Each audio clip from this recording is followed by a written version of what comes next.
통찰력과 감각을 지닌 시장 프로들과 함께 마감 앞두고 이야기 나눠보겠습니다. 오늘 두 분은 HB투자그룹 손여로 팀장, 리워드홀딩스 김성훈 이사입니다. 안녕하세요. 안녕하십니까. 자, 마감 앞두고 오늘장에서 어느 쪽에 시선이 머물렀을지 확인해야겠죠. 첫 번째 섹터부터 공개하겠습니다. 프로의 시선이 머문 첫 번째 곳, 조선 철강입니다. 지속적인 수주와 실적 기대감, 지금 비중 확대해도 될까? 이런 제목으로 좀 이야기 나눠보겠습니다. 일단 양회의 기대감 속에 시클리컬이 다 좋았었잖아요. 그랬다가 3월부터 보면 주가 일봉 줄줄이 흘러내리면서 다 같이 조정을 받았던 조선 철강입니다. 오늘 반등이 나오는데 이유 어디 있다고 보세요? 네, 우선 긍정적인 뉴스가 있지만 오늘 시장을 좀 주름잡았던 2차 전지 이런 종목도 있었고 양회가 3월 초반이었기 때문에 그런 시크리컬 기업들이 2월 후반부에 조금 좋은 모습 보여줬던 것으로 기억을 합니다. 근데 양회 이후로 추가적으로 조선이나 철강 이런 부분에 대한 긍정적인 뉴스가 없다 보니까 조금 단기적인 차익실에 나온 것이 아닌가 그렇게 판단되고 있고요. 오늘도 저는 사실 섹터를 고를 때 2차 전지나 AI를 잘 고르지 않지만 제가 아닌 다른 전문가 분들께서도 2차 전지 관련 말씀을 많이 해주시는데 에코프로나 그런 LNF나 이런 종목들에 대해서 어떤 몰빵해라 이런 의견보다는 조금 보유자의 영역이다 이런 말씀해 주신 분들 계시고 뒤에 상승하지 못한 장비나 폐배터리 관련 종목들 좀 매수해라 이런 말씀을 하시는데 전문가분들은 이런 말씀을 하시는데 외인과 기관은 실제로 행동으로 옮기고 있는 것이 아닌가 그렇게 판단됩니다. 그래서 오늘 시장 상황에 대해서도 앵커님께서 일목요연하게 브리핑을 주셨겠지만 지금은 오후장 들어서 섹터별로 외인과 기관이 순매수로 전환된 섹터들이 일부 있지만 제가 이 섹터를 고르던 아침 9시 반이나 10시에서는 코스피 운수장비, 운수창고 유일하게 외인 기관 순매수였습니다. 물론 그들이 어떤 이유가 있어서 샀기보다는 2차 전지 이런 부분들이 좀 탄력이 있다 보니까 그 뒤를 쫓을 만한 섹터를 찾는 것이다라고 판단되고 있고요. 외인과 기관이 과연 왜 사는 것인가, 그런 관련 근거가 될 만한 뉴스들이 있는가 찾아봤을 때는 있는 것으로 판단되기 때문에 덤벼봐야 된다. 그렇게 판단해서 좀 갖고 오게 됐습니다. 2차 전지 속에서 다른 쪽의 기회를 찾는 분들께 대안으로 좀 철강과 조선을 가져와 주셨고 지금 여전히 운수장비 쪽으로는 매수 들어간다는 점도 말씀드리면서 손 팀장님께 질문 하나 더 드릴게요. 중국 쪽에서는 워낙 그 철강 생산이 굉장히 큰 비중을 차지하잖아요. 근데 탄소 중립 이야기 하면서 이 중국 쪽에서도 철강 생산을 줄이겠다라고 밝혔습니다. 이렇게 봤을 때는 우리 쪽의 입장에서는 이렇게 되면은 조금 공급 과잉이라든지 완화되겠구나라는 생각이 드는데 긴 틀에서 보면 우리도 이 넷제로에서 자유로울 수가 없잖아요. 결국은 철강주가 피해줄 텐데 장단기 영향력을 어떻게 좀 봐야 될까요? 우선 좀 단기적으로는 영향을 받겠지만 중장기적으로 좀 이겨낼 수 있지 않을까 그렇게 판단됩니다.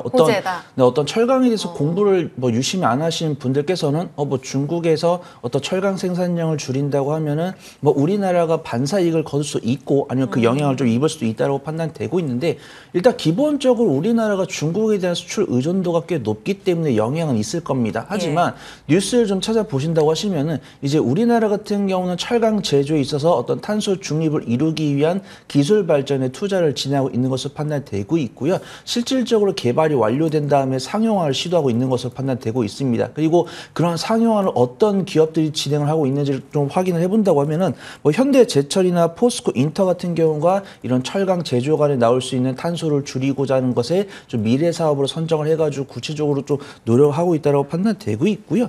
어떤 철강 관련 종목들 중에서 안정적인 종목을 원하시는 분야가 한다면 현대제철 어느 시점이든 간에 좀 매수 가능하시다라고 말씀드리고 혹시라도 좀 어떤 단기적인 변동성으로 좀 트레이딩 스킬이 있으신 분야한다면 포스코 인터도 괜찮을 것 같다. 그렇게 좀 말씀드리도록 하겠습니다. 그렇군요. 김성훈 이사님께는요. 한일 관계 개선과 관련된 철강주 영향력을 여쭤볼게요. 한일 관계 개선으로 사실 화이트리스트 같은 반도체가 가장 주목을 받았던 게 맞는데 뉴스를 보니까 경제 성장률도 조금 개선되고 여기에서 좀 반사수혜를 받을 수 있는 쪽으로 섹터 철강도 거론되더라고요. 어느 정도나 영향 받을 수 있을까요? 네. 2017년도에서 2018년도까지 일본 쪽으로 우리가 어떤 제품들을 가장 많이 수출을 했는지를 보게 되면은 1위가 철강이었습니다. 그리고 2위가 석유 제품, 3위가 가전, 이 순서대로 우리가 일본을 상대로 해서 많은 물품들을 수출을 했는데요. 그러다 보니까 당연히 철강에 대해서 당연히 이제 어떻게 보면은 수혜를 입을 수 있다라는 전망을 하는 것은 당연한 것 같습니다. 석유 제품도 마찬가지겠죠. 그렇지만은 일단은 이런 부분들이 뭐 당장 실적에 뭐 빠르게 반영이 되는 것은 아니겠죠. 뭐 소위 말해서 심리, 센티에 어느 정도 우호적인 영향을 줄 수는 있겠지만 예. 이것이 당장 어떤 실적에 뭐 반영이 되는 것은 아니다라고 여러분들이 좀 제한적으로 이해를 하실 필요가 있을 것 같고요. 결국 이 철강 섹터를 보시면 있어서는 중요한 것은 중국 쪽의 성장률이 되게 중요할 것 같은데 양해에서 이번에 5%의 성장률을 제시를 했는데 이것을 가지고 정말 실망했다는 표현을 많이 쓰시더라고요. 맞아요. 그런데 양회에서 제시된 성장률은 그 중국 내부에서는 목숨을 걸고서라도 지켜야 되는 성장률입니다. 자, 그렇다면은 우리가 그 성장률을 지키기 위해서는 결국은 상단보다는 하단에 대한 숫자를 제시를 하지 않겠습니까? 네. 그럼 내부적으로는 5.5% 이상을 이미 설정을 했다라고 보시면 될 것 같고 골드만삭스 역시도 그래서 6%의 성장률을 다시 한번 제시를 하고 있는 상황입니다. 그래서 뭐 철강을 비롯한 화학, 굴삭기 같은 전통적인 시클리컬 업종의 경우에는 최근에 어떤 중국 양해에 대한 어떤 실망감 그리고 여러 가지 기타 이슈 때문에 매크로 이슈 때문에 좀 주가가 밀렸습니다만은 지금이 저점을 잡아 나가는 과정이다 이렇게 보시면 될 것 같습니다. 결국은 방향은 중국의 또 회복에 달려 있다. 그럼 조선으로 좀 시각을 돌려서 김 이사님께 먼저 여쭤볼게요. 지금 크레디트 스위스 발악재가 조선까지 영향을 줄 것이다. 이게 지난주까지 조선주를 끌어내렸던 요인이라고 분석하는 쪽이 많더라고요. 오늘 나온 리포트에서는 기우다 뭐 이렇게 이야기를 하긴 하는데 그 선박주, 그러니까 선주들이 돈이 배값이 너무 비싸잖아요. 이와 관련해서 금융기관인 크레디트 스위스를 포함해서 5대 은행에 이제 돈을 빌리는데 이런 악재가 터지게 되면 나중에 이제 주문을 취소하거나 미루거나 할 가능성이 있다라는 측면에서 우리가 잠재적 리스크로 봐야 됩니까? 그것은 잠재적 리스크라고 보실 것까지는 아닌 것 같습니다. 우리가 지금 뭐 크레딧 스위스에 대한 부분들 그리고 네. 어제 같은 경우는 HSBC에 대한 은행들까지 얘기가 네. 나오면서 이 은행발 리스크에 대해서 너무나 확대 해석하는 경향이 있는 것 같습니다. 그리고 참 이 컵에 물이 있는데 컵에 물이 반이나 있는지 반밖에 없는지 이것은 진짜 보는 시각에 따라서 하늘과 차이. 땅 차이 아니겠습니까? 예. 지금 이 은행발 이슈에 대해서 정말 ECB도 그렇고 연준도 그렇고 미국도 그렇고 어떻게 보면 이슈가 터지게 되면은 24시간 내에 정말 빠른 대처를 현재 내놓고 있습니다. 이것을 가지고서 저 같은 경우는 상당히 우호적으로 현재 네. 해석을 하고 있는데 또 안 좋게 보시는 분들의 경우에는 네. 야 정말 얼마나 안 좋으면 저걸 저렇게까지 빠르게 대처를 하겠냐라고 해석을 하시는 맞아요. 분들도 있더라고요. 자, 그렇지만 일단 결론부터 말씀을 드리게 되면은 뭐 선박 리스크도 마찬가지고요. 일단은 은행바의 어떤 리스크에 대한 부분들을 우리가 어떻게 보면 이게 상상에 상상을 더해서 우리가 걱정을 끌어와서 지금 주가에 반영을 시키고 있다 이렇게 봐야 될 것 같습니다. 결국은 이제 이번 주에 있을 FOMC에서 연준이 이제 결자 해지를 하겠죠. 네. 뭐 금리를 동결을 하든 아니면 25bp를 인상하고 그 이후엔 더 이상의 금리 인상은 없겠다라는 식으로 어떤 뉘앙스만 던져주더라도 지금의 어떤 불안한 심리는 한 번에 잠재울 수밖에 없다라고 보여집니다. 그래서 일단 지금 매크로 이슈 때문에 지금 뭐 철강 섹터, 시클리컬 그리고 조선 같은 경우에도 굳이 뭐 하락의 이유들을 찾다 이제는 CS의 어떤 선박 리스크까지 선박 금융에 대한 어떤 부분들까지 끌어와서 지금 얘기를 하고는 있습니다만 결국 본질의 문제는 매크로 이슈에 대한 어떤 심리 불안이다라고 봐야 될 것 같습니다. 그래서 일단 조선주 같은 경우에는 현재 저점을 잡아 나가는 과정인 것 같습니다. 다행이네요. 이번 주에 연준에서 끈을 잘 풀어줄지 여부도 체크해 봐야겠습니다. 계속해서 조선 여쭤봤을 때 사실 올 연초만 하더라도 수주 많이 늘어나면서 질적인 성장이 가능하다. 턴어라운드에 대한 전망이 많았잖아요. 손 팀장님 여전히 유효합니까? 이런 분위기 속에 지금 주가 너무 내려와 있는데 오늘은 대우조선해양 중심으로 확실히 좀 실적이 좋을 쪽으로 강하게 움직임이 나오고 있거든요. 실적 개선 여부에 대한 전망 어때요? 네, 저는 우선 긍정적으로 보고 있고요. 이렇게 긍정적으로 볼 수 있는 이유는 조선업이 기간 산업이고 코스피 시장에 상장되어 있기 때문에 중장기적인 보유에 크게 무리가 없기 때문이다라고 좀 말씀드릴게요. 일단은 조선을 제가 지금 처음 갖고 온 게 아니고 제격이도 한 2번인가 3번 정도 갖고 온 것 같았는데 그때는 제가 올해 이제 작년이죠. 2022년 하반기에 흑자 전환에 성공할 수 있는 종목이 뭐 한국조선해양이나 뭐 현대미포조선이 될 것 같다. 그리고 실제로 뉴스상으로는 뭐 현대미포조선은 2022년 연간 실적 흑자 전환이 뭐 기정사실화돼 있다. 이렇게까지 나왔었는데 유감스럽게 둘 다 흑자 전환에 실패했습니다. 네, 네. 그래서 제가 이렇게 말씀드리는 게 뭐냐면 일단은 연간 실적 기준으로 흑자 전환에 작년에 실패를 했기 때문에 근데 네. 수준은 꾸준하게 들어오고 있고 뉴스를 찾아보신 분 아시겠지만 우리나라 조선소들이 도크가 모자라서 영업이익률이 큰 뭐 LNG선 위주 받을 정도로 우리나라가 수주가 꾸준하게 이어지고 있는데 어떤 이제 중간 뭐 계약금이나 이런 것들이 꾸준하게 들어오지 않고 텀을 두고 천천히 들어오고 있기 때문에 우리가 네. 흑자 전환 시점이 우리가 원하는 대로 이제 흑자가 전환이 됐으면 좋겠지만 그런 부분이 밀릴 수 있는 부분. 하지만 아무리 적자, 이제 흑자 전환 실패하더라도 우리가 보유한 데는 중장기적으로 문제가 없는 종목이라는 점. 그리고 제가 조선 철강 관련 종목을 단기적인 관점으로 소개를 해드리는 것이 아니고 중장기적인 관점으로 소개를 해드리는 것이기 때문에 지금 이런 부분들은 전혀 신경 쓸 필요가 없다라고 판단되고 있고요.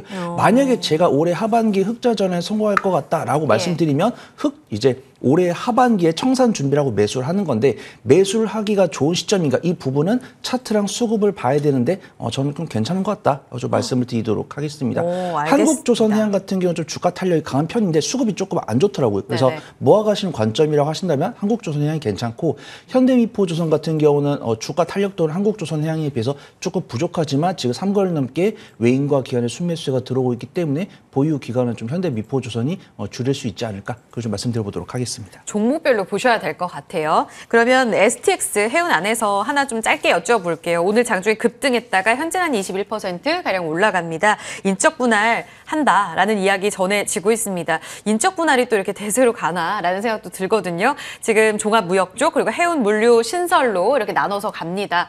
어느 정도의 호재라고 보세요? 연속성 가능합니까? 네, 저는 뭐 주가 위치를 봤을 때는 재차 좀 상승 가능하다라고 판단되고 있고요. 네네. 일단 물적 분할이 아니기 때문에 투자분들 입장에서는 매매했을 때 큰 손실 없으실 것 같습니다. 그다음에 어떤 STX의 실적을 본다라고 하면 분기 실적이 조금씩 개선되고 있기 때문에 뭐 연간 실적 흑자를 꾸준하게 유지하고 있었으면 제가 강하게 말씀드리겠지만 적자폭이 줄어들고 있는 부분이다. 하지만 말씀드린 것처럼 기간 산업이기 때문에 중장기적인 보유에는 큰 문제 없는 종목이다라고 판단되고 있고요.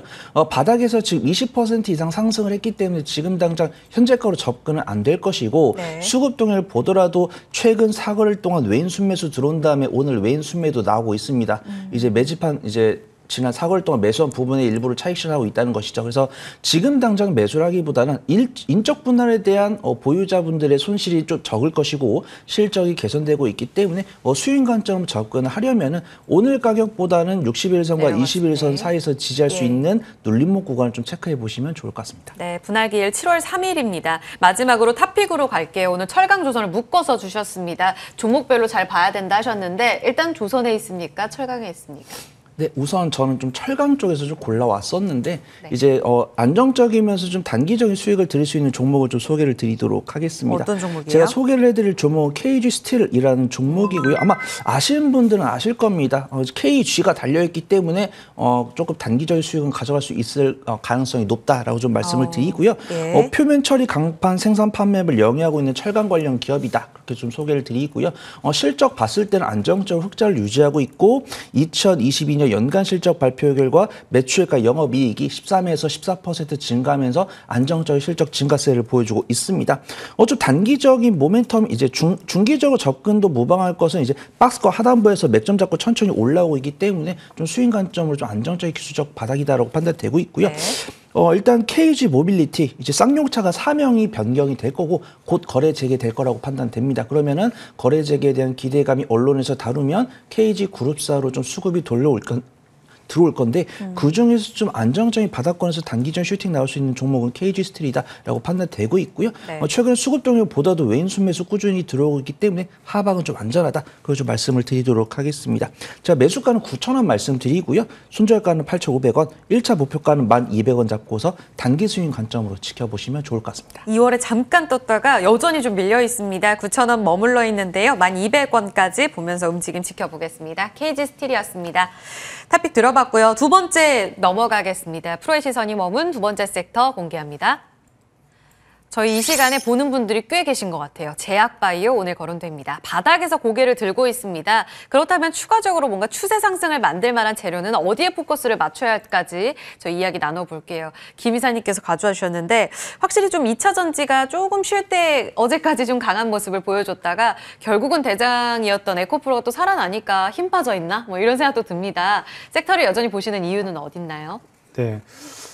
일단은 뭐 에코프로가 워낙에 시장에서 핫한 종목인 네. 거는 맞습니다. 그렇지만은 지금 뭐 PBR에 대해서 좀 보시게 되면은 PBR이 8배가 넘어가고 있는 상황이죠. 어떤 뭐 밸류에이션을 가지고서 말씀을 드리게 되면은 설명이 좀 어려운 상황인 건 맞아요. 네. 그래서 일단 여러분들 뭐 매매를 하시는 거는 좋습니다만은 항상 그렇지만은 우리가 내가 언제 빠져나와야 되는지에 대해서는 항상 선을 그어서 좀 그런 기준을 정하시고 매매를 하시는 부분이 필요하지 않을까 싶고요. 또 개인 투자자분들께서는 난 저렇게 높은 거 못한다라고 하시는 분들도 분명히 있습니다. 그런 분들에 위해서는 결국 이제 바닥에서 돌아가는 그런 섹터에 대한 관심도 필요하지 않을까 싶습니다. 일단 제약바이오 같은 경우에는 이제는 뭐 마지막 악재는 다 맞았다라고 봐야 될 것 같아요. 이제 7년 내에 최근 7년 동안 한국 주식시장의 시가총액 내에서 제약바이오가 차지하는 시총이 최저로 내려와 있는 상황입니다. 여기에 더해서 일단은 그동안 이제 섹터가 많이 소외가 됐었던 가장 큰 이유는 역대급 금리 인상 속도 때문이었었죠. 네. 성장주에 가장 취약한 어떤 금리 인상이다 보니까 제약바이오 역시 돈을 벌지 못하는 섹터였었고요. 네. 그래서 여기에 상당히 좀 주가 역시도 좀 어떻게 보면 약세를 면치 못했었는데 예.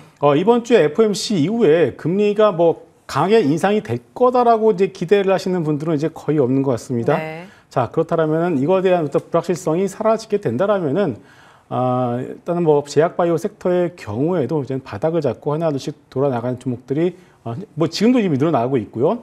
좀 주목을 받지 않을까 이렇게 보고 있고 마침 또 4월에 이제 암학회가 예정이 되어 있고 6월에 미국에서 임상 종양 학회도 예정이 되어 있습니다. 여러 가지 이벤트들이 남아 있는 상황에서 금리 인상에 대한 부분들이 이제 거의 다 왔다. 근데 주가는 7년의 최저치, 최바닥에 위치해 있다. 이런 것들을 봤을 때 네. 분명히 모멘텀이 있는 종목들은 하나둘씩 튀어 올릴 것 같고요. 이것이 만약에 진짜 과거에 좀 제약바이오 섹터처럼 올라갈 것인지 아니면은 뭐 최근에 2차 전지처럼 강하게 네. 올라갈지는 아직은 모릅니다. 올라가기 위해서는 어떤 새로운 스타 종목이 나와줘야 되는데 아직 그러한 부분들은 유저 추적이 필요한 것이고요. 일단은 바닥권에서 올라오고 있는 제약바이오 섹터에서 관심을 가질 필요가 있지 않나 이렇게 보고 있습니다. 쉴 만큼 쉬었습니다. 게다가 이제 호재를 흡수할 만한 자리다라는 측면에서 긍정적인 재료를 봐야 될 텐데 그러면 사우디의 투자 소식은 어떻게 보세요? 이번에 미코바이오메드 현지 설립, 공장 설립 이야기까지 나오잖아요. 오늘은 좀 쉬지만 아스타는 연일 상한가를 기록하고 있습니다. 재료의 연속성 측면에서 이런 사우디가 우리의 관심을 갖는다? 어느 정도의 영향력으로 보세요? 네, 사우디는 뭐 비단 이 바이오뿐만 아니라 우리나라의 대부분 섹터에 대한 관심을 가지고 있습니다. 지난주 같은 경우에는 이제 게임 회사들을 한 번씩 싹 다 둘러본 것 같더라고요. 그러면서 어떤 게임 회사를 둘렀더니만 마치 그것이 이제 게임에 투자를 하는 것처럼 와전이 되면서 주가가 또 올라가는 그런 흐름도 나왔었는데요. 네. 일단은 사우디 같은 경우는 이제는 빈살만한 왕세자로 이제 안정적으로 정권을 이양을 해야 되는 그런 숙명을 가지고 있고요. 예. 그리고 이제 유가 변동에 취약한 어떤 그런 구조적인 문제에서 탈피를 하기 위해서 비전 2030이라는 어떤 그런 캐치프레이즈 걸고서 이제 전방위적으로 어떻게 보면 투자를 이제 거의 돈을 뿌리고 있지 않겠습니까? 예. 게임도 마찬가지고요. 뭐 이제 그러다 보니까 이제는 바이오뿐만 아니라 전체적으로 이제 다 투자를 하고 있는 상황인데. 일단은 바이오 같은 경우에도 이제 충분히 뭐 수혜를 입을 수 있을 만한 네. 섹터라고 보여지고 있고 특히나 이번에 뭐 사우디는 아니지만 이번에 아랍에미레이트에 이번에 윤석열 대통령이 방문했을 때 메톡스가 같이 네. 방문했었습니다. 이런 것들을 봤을 때도 중동 쪽에 어떤 K바이오 어떤 열풍은 분명히 일어날 만한 하다라고 보여지고 있습니다. 그렇다면은 우리가 그동안 이제 투자에 대한 어떤 개념을 봤을 때는 중동 쪽에서 바이오 섹터에도 투자는 거의 없었거든요. 근데 네. 이번에 사우디가 먼저 그렇다면은 사우디뿐만이 아니라 뭐 아랍에미레이트라든지 카타르라든지 그쪽에서의 어떤 추가 투자에 대한 또 가능성도 충분히 있는 만큼 일단은 이게 뭐냐면 바닥권에서 약간의 호재만 나오더라도 이게 다 가능하니까. 주가 반응한다는 뜻이거든요. 예. 그렇기 때문에 일단은 뭐 굳이 꼭 막 사우디의 어떤 키워드에 여러분들이 이렇게 매몰되실 필요는 없고요. 네. 일단 바닥에서 호재를 이제 상승으로 일단 흡수를 한다라고 여러분들 이렇게 보시면은 네. 어떤 종목들이 좀 재료가 나올지에서 네. 좀 찾아보시는 것도 좋을 것 같습니다. 네, 여기서 연장선으로 파미셀을 손 팀장님께 여쭤볼게요. 사우디 아랍에미레이트 방문해서 이 줄기세포와 관련돼서 사업 논의를 했다라는 내용 전해지는데 사우디의 관광 도시인 타이프시를 줄기세포 관련 도시로 키우겠다 뭐 이런 이야기까지 나옵니다. 그 정도의 경쟁력을 우리가 인정받은 거예요? 근데 다만 윗꼬리가 좀 많이 달려 있거든요. 네, 저는 뭐 그럴 가능성이 있다라고 판단됩니다. 파미셀 같은 경우는 제가 좀 좋아하는 종목이고 매매를 많이 했었습니다. 제가 제약 바이오 종목을 이제 말씀드릴 때 또 신약 개발에 대한 기대감도 중요하지만 안정적인 실적을 유지하고 있어야 좀 매매를 꾸준히 할 수 있다라고 말씀을 드리고 있는데요. 파미셀 같은 경우는 줄기세포 치료제를 개발도 하고 있지만 의약품에 들어가는 원료를 만들고 있기 때문에 그를 통해서 안정적인 실적을 기반으로 하고 있습니다. 일단은 매년 연간 실적 기준으로 흑자를 유지하고 있는 데다가 오늘 같은 경우 이제 앵커님 말씀 주신 사우디 이슈 나오면서 네. 좀 단기적 슈팅이 나왔는데 유감스럽게도 좀 윗꼬리가 달려 있고 오늘 외인과 기관의 매도세가 꽤 많이 나오는 것으로 판단됩니다. 그래서 단기적인 관점으로 접근하기보다는 조금 눌림목 관점으로 좀 접근을 해보시는 게 좋을 것 같고요. 네. 그래도 안전하게 연간 실적 기준으로 흑자를 유지하고 있기 때문에 어떤 보유에 대한 리스크는 없지만 내가 보유 기간을 줄이기 위해서 좀 기술적인 매매는 조금 가미를 해봐야 될 것 같다. 그렇게 좀 말씀을 드리도록 하겠습니다. 학회 쪽도 볼게요. 김 이사님, 그 암학회 다음 달에 미국에서 열리고 어제부터 스위스에서는 바이오 스프링 유럽에서 좀 열린다고 하는데 어제 그 내용 때문에 카나리아 바이오가 굉장히 좀 강했잖아요. 지금 이유를 좀 찾아봐야 될 것 같은데 좀 조심스럽습니다. 하한가로 가 있는 모습이 이어지고 있고 또 박셀 바이오 같은 경우에는 어제 암학회 때문에 또 급등했다가 오늘은 살짝 밀리는 이런 모습이 좀 변동성이 너무 크다라는 생각이 드는데 그럼에도 불구하고 이번엔 학회 모멘텀 좀 강하게 받을 수 있을까요? 네, 충분히 받을 수 있다라고 생각합니다. 앞서도 말씀드렸지만은 이제 네. 금리가 가장 중요합니다. 바이오는. 일단 금리 인상에 대한 부분들이 이제 이번 주 FOMC를 통해서 네. 이 불확실성이 해소가 되는지 여부가 일단 중요하고요. 네. 만약에 거기서 이제 더 이상의 금리 인상이 없다라는 어떤 그런 시그널이 나오게 된다라면은 좀 강하게 반응을 하지 않을까 이렇게 보고 있습니다. 이제 그렇다면 그 이후에 이제 4월에 암학회가 예정이 되어 있죠. 뭐 예. 여러 가지 기업들이 참석을 하는데 뭐 한미약품도 그렇고요. 그리고 ABI 바이오 같은 종목들도 이제 참석을 하는데 일단은 뭐 여러 가지 종목들이 있습니다만 ABI 바이오 같은 회사 같은 경우에는 뭐 재무적으로 봤을 때도 순수 바이오텍임에도 불구하고 여러 가지 라이센스 아웃을 통해서 무려 현금이 1,200억이 넘게 가지고 있습니다. 네. 그러면은 최근에 바이오 종목들이 작년에 빠른 금리 인상기를 거치면서 돈을 못 구했어요.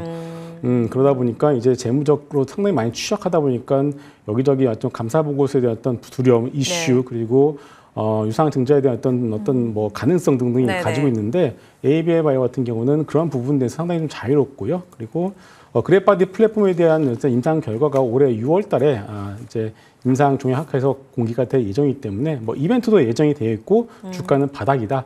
이런 것들을 봤을 때 충분히 플레이를 해볼 만하다라고 보고 있습니다. 네, 짧게 여쭤볼게요. 셀트리온 또 3위로 밀려나네요. 에코프로랑 계속 시총 싸움 이어집니다. 28일에 정기 주총 있잖아요. 헬스케어 모멘텀은 다시 한번 제약바이오 투심 개선으로 이어질 수 있을까요? 네, 저는 좀 이어질 수 있다고 판단되고 있고요. 수급동이 나쁘지 않기 때문에 일단 오늘 좀 외인과 기관의 매도세가 나오고 있지만 좀 재차 반등을 위해서 좀 단기적인 차익실현이 나오는 것이다라고 판단되고 있고요. 네. 어떤 이제 서정지 회장이 복귀하고 바이오 시밀러 시장을 만들면 그런 것들이 상승 모멘텀이 될 수 있고 지금 주가 추세를 보더라도 상승과 조정을 반복하고 있고 네. 21선에서 재차 반등하는 모습 보여주고 있고 61선 돌파를 앞두고 외인과 기관의 단기적인 차익실이 나오고 있는데 최근 수급동이나 주가 추세를 본다라고 하면은 재차 상승을 하기 위한 당연한 과정이다 그렇게 보시면 좋을 것 같고요. 네. 뭐 수익 이상의 관점으로 긍정적으로 지켜보시면 좋을 것 같습니다. 네, 탑픽 갑니다. 김성훈 이사님, 제약바이오 꾸준히 넥스트 주도주로 볼 수 있는 종목이 이 안에 있습니까? 네, 약간 좀 아이디어를 좀 틀어서요. 우리가 생각하는 다 라이센스 아웃에 대한 어떤 기대감을 가지고 있는 종목들, 뭐 바이오시밀러 이런 것들을 여러분들 많이 다 알고 계시는데 저는 의료기기 쪽으로 한번 좀 지켜보고 싶습니다. 뷰노라는 종목을 좀 말씀을 드리겠습니다. 이 생체활력 징후라고 하죠. 뭐 혈압, 맥박, 호흡, 체온 이 네 가지를 측정을 해서 갑작스럽게 이제 심정지로 이제 사람도 잘못되는 경우가 있는데 예. 심정지가 오기 16시간 전부터 이것을 미리 측정을 해서 경고를 주는 그런 시스템과 프로그램을 가지고 있습니다. 그러다 보니까 이것을 가지고 이제 작년 8월부터 비급여로 선정이 돼서 이제 대형 병원에 공급이 되기 시작했습니다. 네. 자, 그러면서 이제 이 뷰노 같은 경우에는 이것을 넘지 못했으면 아마 회사가 많이 어려웠을 것 같은데 여기서 이제 선정이 되면서 소위 말해서 데스밸리를 이제 지나갔다라고 봐야 될 것 같습니다. 이제 매출이 본격적으로 나오기 시작했고요. 현재 올해 같은 경우 시장 침투율 8%를 가정하고 있고요. 내년 같은 네. 경우는 시장 침투율 15%에서 17% 정도까지 가정을 한다라면은 올해 영업이익률은 소폭 흑자 정도로 예상을 하고 있고요. 내년 같은 경우는 세 자릿수 영업이익을 기대를 하고 있습니다. 그런데 지금 시가총액이 약 1,300억 정도밖에 되지 않고 있습니다. 예. 그렇다면은 현재 시장에서 퍼스트 인 클래스라고 하죠. 경쟁 업체가 거의 없다라고 보셔도 될 것 같아요. 그런 상황에서 이것을 가지고서 지금 데이터를 쌓아서 미국 FDA 어떤 허가를 좀 신청을 또 하고 있는 상황입니다. 네네. 그래서 하방은 막혀 있는데 상방으로 네. 열릴 수 있는 부분들이 워낙에 많기 때문에 소위 텐베거 종목의 후보군 중에 하나로서 여러분들이 꾸준하게 추적을 해보셔도 좋을 것 같습니다. 얼마까지 보세요? 일단 단기적으로는 현재 주가에서 한 더블 정도로 보고 있고요. 장기적으로는 일단 내년까지는 적어도 한 3-4배 정도는 좀 보지 않나 이렇게 보고 있습니다. 와, 올해 들어서도 많이 올라왔거든요. 하방 강고 상방 열려 있다. 뷰노 3만 원까지 봅니다. 프로의 시선 여기까지 살펴볼게요. 손여루 팀장, 김성훈 이사와 함께 이야기 나눠봤습니다. 두 분 고맙습니다.